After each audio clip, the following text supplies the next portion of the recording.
믿음으로 아브라함은 부르심을 받았을 때에 순종하여 장래의 유업으로 받을 땅에 나아갈새 갈 바를 알지 못하고 나아갔으며, 믿음으로 그가 이방의 땅에 있는 것 같이 약속의 땅에 거류하며 동일한 약속을 유업으로 함께 받은 이삭 및 야곱과 더불어 장막에 거하였으니, 이는 그가 하나님이 계획하시고 지으실 터가 있는 성을 바랐습니다.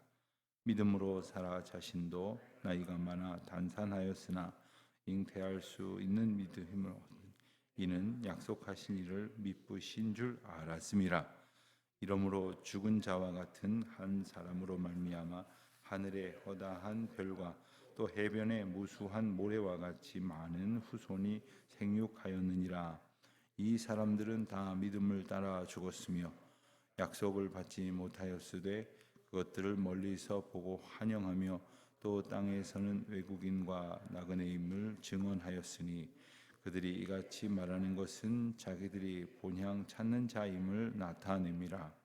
그들이 나온 바 본향을 생각하였더라면 돌아갈 기회가 있었으려니와, 그들이 이제는 더 나은 본향을 사모하니 곧 하늘에 있는 것이라. 이러므로 하나님이 그들의 하나님이라 일컬음 받으심을 부끄러워하지 아니하시고 그들을 위하여 한 성을 예비하셨느니라. 아멘. 어제의 말씀에 이어서 히브리서 11장 믿음장이다 이렇게 부르기도 하는 말씀을 우리가 보고 있습니다. 어제 우리가 읽은 말씀에서 믿음은 어떤 것이냐, 몇 가지로 우리가 알아들을 수 있는 분명한 그러한 정의로 우리에게 일깨워 주신 후에, 선진들이 이로써 증거를 얻었느니라 11장 2절 말씀에서 많은 믿음의 선진들, 우리 앞서 하나님의 인도하심을 따라갔던 사람들이 믿음으로 믿음에 관한 증거를 얻었다라고 말씀하셨습니다. 여러분, 우리에게 믿음이 있습니까? 그렇다면 그 믿음은 어떻게 입증이 되는 겁니까? 저 사람이 믿음이 있다 없다를 삼자적인 입장에서 우리가 때로는 판단을 합니다. 그리고 저분은 참 믿음이 좋다, 또 저분은 믿음이 하나도 없는 것 같아, 이렇게 말할 때도 있습니다. 그럴 때면 기준이 뭡니까? 목회를 하다 보니까 어떤 분이 저한테 그렇게도 말씀을 하시더라고요. 목사님, 저는 기도 많이 합니다. 저는 믿음이 탄탄합니다.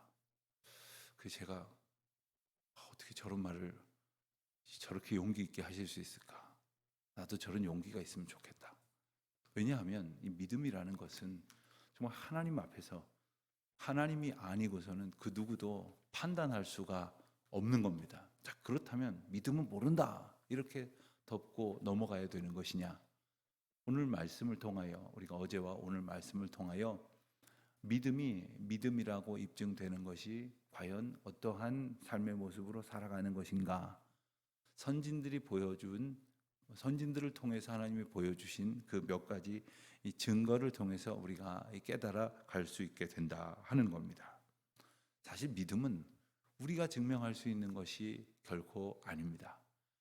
하나님께서 우리에게 믿음을 부어 주심으로, 또 우리를 믿음 가운데 인도하시어 믿음으로 살게 하심으로, 또 우리가 믿음으로 산다는 것도 우리가 우리의 힘으로 믿음을 입증하는 것이 아니라 하나님께서 우리에게 믿음 주신 은혜로 주장하여 주시는 가운데에 증거가 되어지는 것입니다.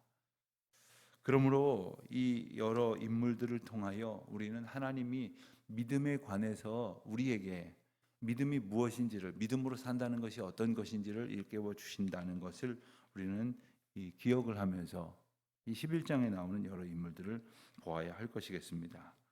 앞서 우리가 아벨과 가인의 그 창세기 제일 먼저 나오는 그 살인 사건, 그 원인이 되기도 했던 그들의 하나님 앞에 드렸던 제사, 그 제사의 모습을 통해서 믿음이 무엇인지를 말씀을 해주셨고, 에녹과 노아가 어떻게 하여서 죽지 않고 하늘로 올림을 받았고, 또한 이 방주를 지어서 많은 사람들을 이제 하나님의 구원의 경고의 메시지로 살게 하셨는지 이 모습을 보았습니다. 오늘 말씀에서는 8절부터 10절까지 아브라함에 대한 말씀을 하십니다. 아브라함은 우리가 너무나도 잘 아는 인물입니다. 믿음의 조상이라고 우리가 일컫고, 우리 기독교에서 뿐만 아니라 가톨릭에서 심지어 이슬람에서조차 그렇게 부르는 인물인데, 과연 오늘 이 짧은 석절의 말씀 가운데서 그의 믿음이 어떤 것을 통해서 우리에게 보여지고 있는가를 일러 주십니다. 8절에 보니까 아브라함은 믿음으로 부르심을 받았을 때에 순종하였다 했습니다. 여기서 아브라함은 아는 이야기니까 빼고, 그리고 시점을 표현한 말씀도 뺀다면 바로 믿음으로 순종하였다, 그리고 나아갔다, 또 알지 못한 채 나아갔다. 동사를 중심으로 본다면 믿음으로 그는 행동했다라는 말이 나옵니다. 믿음으로 행동했다라는 말은, 다시 말하면 믿음이 하나님께로부터 주어지고 나면 이제는 하나님과 상관없이 그 믿음을 받은 사람들의 행동에 의해서 좌우되는 것이냐? 그렇지가 않습니다. 우리가 믿음을 받는 것으로 믿음의 사람이 되는 것처럼, 믿음으로 하나님께서 역사하실 때 우리가 비로소 믿음의 사람이 되는 겁니다. 그러니까 우리 가운데에서 믿음으로 역사하시는 분 또한 주님이시라는 사실을 우리가 기억해야 돼요. 그래서 내 믿음이 좋다, 난 믿음으로 살고 있다, 이런 말이 얼마나 맹랑한 이야기인지 우리 깊이 생각해 봐야 합니다. 믿음으로 우리를 주장하시는 거예요. 믿음으로 우리를 주장하실 때 그저 우리가 할 수 있는 일은 순종하는 것입니다. 그리고 나아가라고 말씀하실 때 나아가는 것인데, 그게 하나님께서 믿음으로 이끄시는 것임을 깨달으며 감사하며 나아가게 되어지는 것임이 이 아브라함의 모습을 통해서 나타나지게 됩니다. 아브라함이 부르심을 받았을 때의 모습이 기록된 창세기 12장 1절로 2절 말씀은 너무나 유명한 말씀입니다.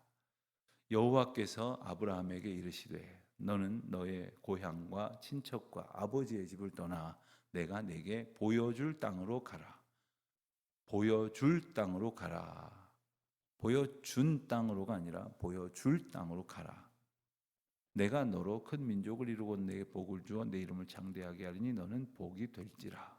2절의 말씀을 약속으로 본다면 그 약속에 앞서서 가라 하시는 그 말씀이 행선지를 특정하지 않으셨다는 것을 우리가 다시 한번 확인하게 됩니다.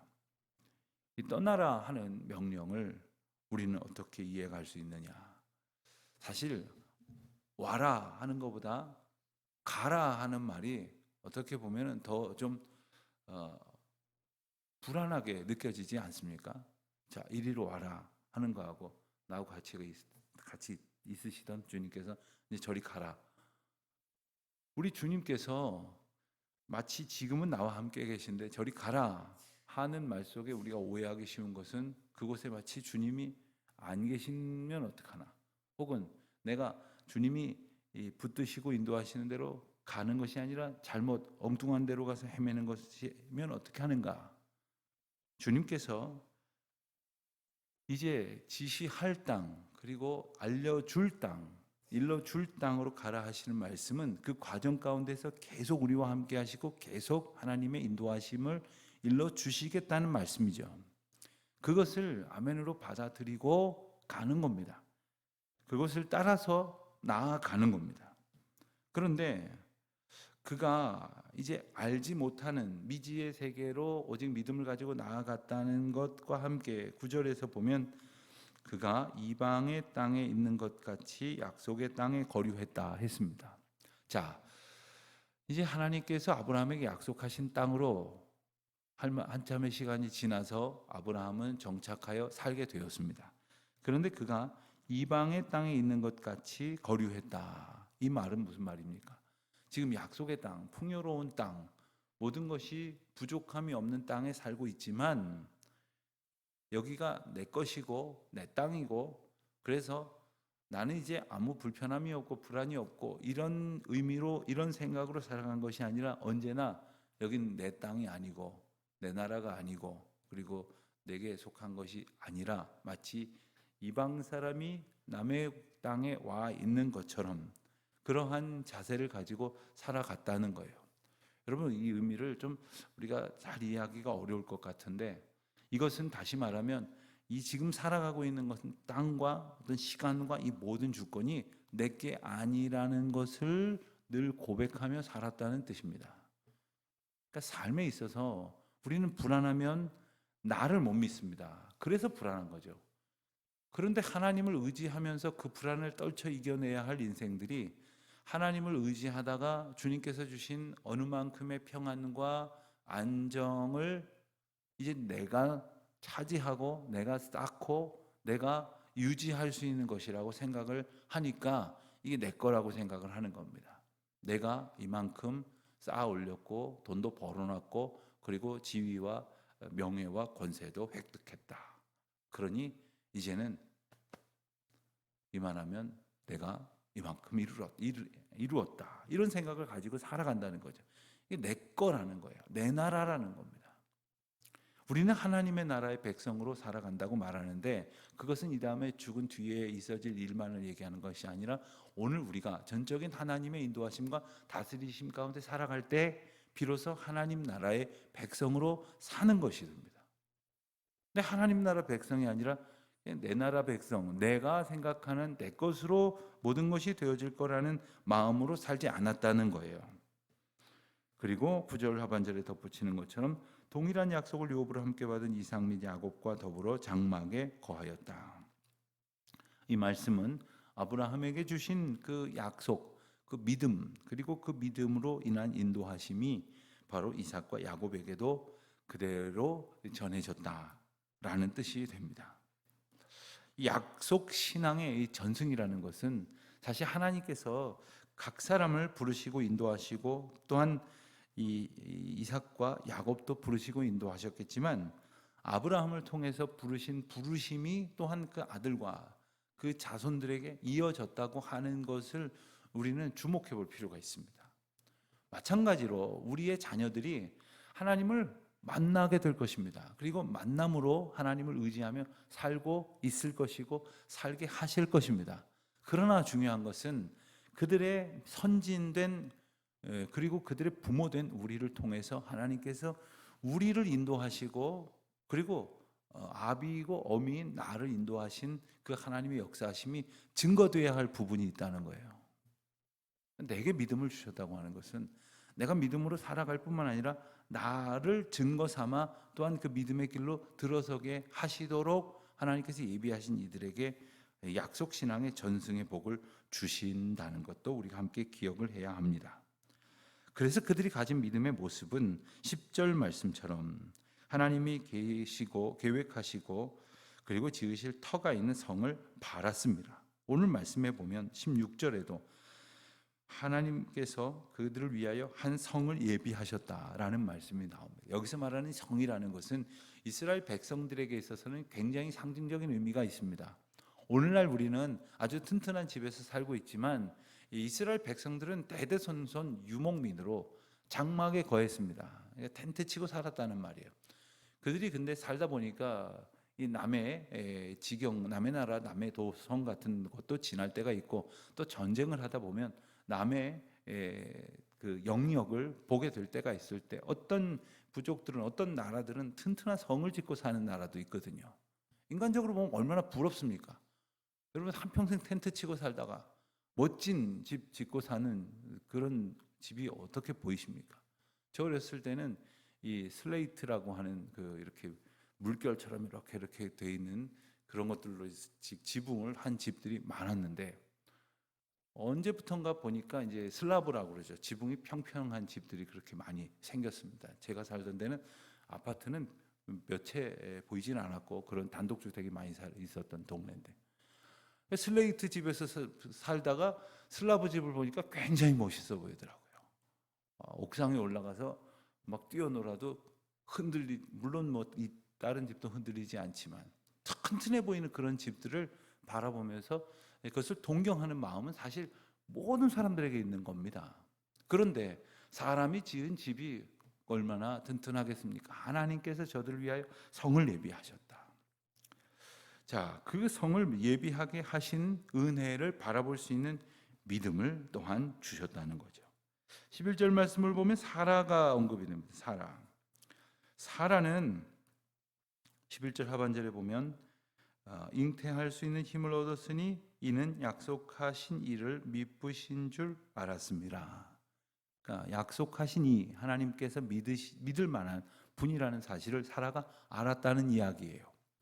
자, 그러나 실상 창세기 17장, 18장 두 장에 걸쳐서 나오는 아브라함과 사라에게 이제 너에게 자손이 있을 것이다, 아들을 낳을 것이다 라는 예고를 천사를 통해서 하나님께서 하셨을 때 아브라함도 그랬고 사라도 그랬고 웃었다고 했어요. 오죽하면 하나님께서 사라더러 너 왜 웃냐 그랬더니 사라가 민망했는지 안 웃었습니다 또 이래요. 그랬더니 아니다, 네가 웃었느니라 또 이렇게 말씀하세요. 왜 거짓말하냐 이렇게 말씀하시지 않고 마치 뭘 아니라고 그러냐 웃어놓고 너 웃었지 않냐 이렇게 말씀하시는 것 같은 그런 아주 재미난 장면이 나옵니다. 자, 그걸 보면 사라는 어떤 모습일까? 제가 생각할 때는 사라가 믿음이 없는 사람은 아니었을 것 같지만 그렇다고 전적으로 그것을 하나님의 말씀을 받아들이지 못했어요. 무슨 말씀이십니까? 저는 지금 경수도 끊어지고 나이가 얼마인데 무슨 안 주셔도 됩니다. 약속하신 것 한동안은 기다렸지만 이제 뭐 단산했으니 안 주실 거라고 생각도 하고 있으니 안 주셔도 됩니다. 이런 마음도 한켠에 있었을지 몰라요. 그러나 그것을 완전히 거부할 만큼의 또한 불신앙적인 생각 속에 산 것도 아니었겠죠. 사실 우리 믿음이 그렇습니다. 믿는다고 고백을 하지만 말을 하면서도 한편으로 의심을 해요. 아멘 하면서도 한편으로는 뭐 되겠어? 이라는 생각을 갖는 것이 우리의 참 어리석은 믿음입니다.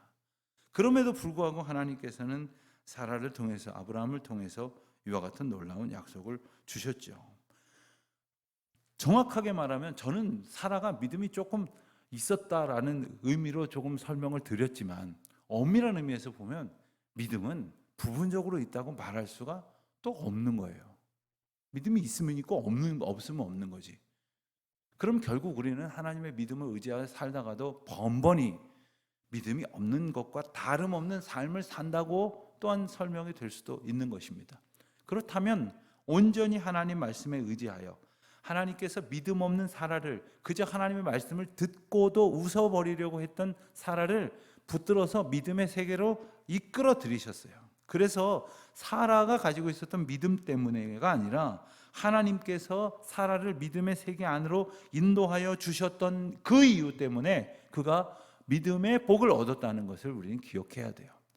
그러니까 우리가 우리 믿음을 고백함으로써 하나님을 기쁘시게 하고 하나님께 주시는 복을 받을 수 있는 것이 아니라 우리를 믿음의 세계로 인도하여 주시는 그 하나님의 은총을 힘입어서 우리가 마침내 믿음으로 살게 하시는 은혜를 얻는 것이고 그 믿음으로 주시는 복을 우리가 받게 된다는 것입니다. 14절, 15절, 16절에는 같은 단어가 반복이 됩니다. 그것은 바로 본향이라는 단어입니다. 그런데요, 엄밀하게 살펴보면 14절과 16절의 본향과 그리고 15절의 본향은 다른 의미입니다. 다시 말하면 우리가 동상이몽이라고 하죠. 같은 처지에 있으면서도 서로 다른 꿈을 꾸는 겁니다. 우리가 믿음으로 하나님의 복을 우리가 소원합니다마는 사실 하나님의 그 은혜와 우리를 향하여 주신 믿음의 은총을 제대로 이해하지 못하면 그 복에 대해서 저마다 다른 생각을 하게 됩니다. 하나님께서 우리를 인도하시는 본향에 대해서도 마찬가지입니다.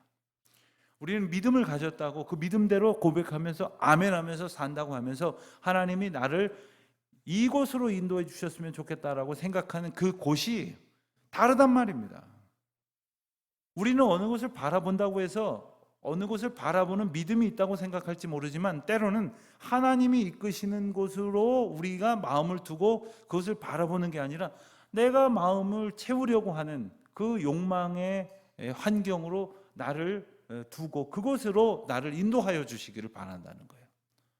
오늘 우리가 이러한 잘못된 소원을 갖고 그게 믿음인 줄로 알고 사는 것이 아니라 끊임없이 하나님이 주시고 하나님이 인도하시는 그 믿음으로 살게 되어지기 위해서는 믿음의 주요 온전케 하시니 예수를 바라보자 하시는 말씀, 12장에 이제 모레쯤 다음 주쯤 살펴보게 될 말씀에 나오는 그 고백처럼 우리가 무엇을 누구를 바라봐야 할지를 우리가 믿음 가운데서 온전히 고백할 수 있어야 할 것이겠습니다. 우리는 믿음으로 천국을 바라본다는 것 자체가 불가능한 사람이에요. 그러나 하나님이 우리에게 믿음을 주심으로 하나님의 살아계심과 하나님의 은혜를 깨닫게 하신다는 것이 오늘 말씀이 우리에게 일러주시는 것입니다. 16절의 말씀 나오는 한 구절만 보고 말씀을 마치겠습니다.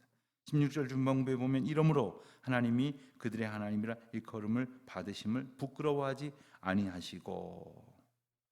자, 여러분, 하나님이 하나님의 백성들을 부끄러워하지 아니하신다고 하셨는데, 그렇다면 부끄러워하기도 하신다는 말씀입니까? 우리 하나님이, 우리를 사랑하신 하나님이 우리를 부끄러워하지 아니하실 것이지만 때때로 우리는 하나님을 믿노라고 말하면서 믿음의 길을 산다고 말을 하면서도 실상은 하나님이 부끄러워할 만한 그러한 모습으로 살아가고 있음을 우리가 알아야 하는 것입니다.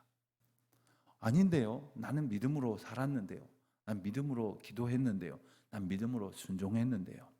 그러나 하나님이 보게 하시고 그리고 품게 하시는 그곳에 마음을 두지 않으면, 하나님이 붙들고 인도하시는 곳으로 순전한 그 순종으로 따라가지 않으면 우리는 믿음으로 사는 것 같지만 오히려 하나님이 부끄러워하실 만한 그러한 잘못된 나의 신념 속에 살아가고 있을 때가 있음을 기억해야 합니다. 그래서 우리 주님은 그럼에도 불구하고 우리를 위하여 성을 예비하신 약속을 통해서 인도하셨음을 기억하고 오직 주님이 바라보라 하시는 본향을 바라보며 주님이 가라 하시는 그 길로 가기 위하여 매 순간 예수님을 바라보고 예수님이 인도하시는 그 길로, 예수님 자체가 길이시기 때문에 길이신 예수님을 따르는 그러한 믿음의 고백으로 살게 되시기를 주의 이름으로 축원드립니다.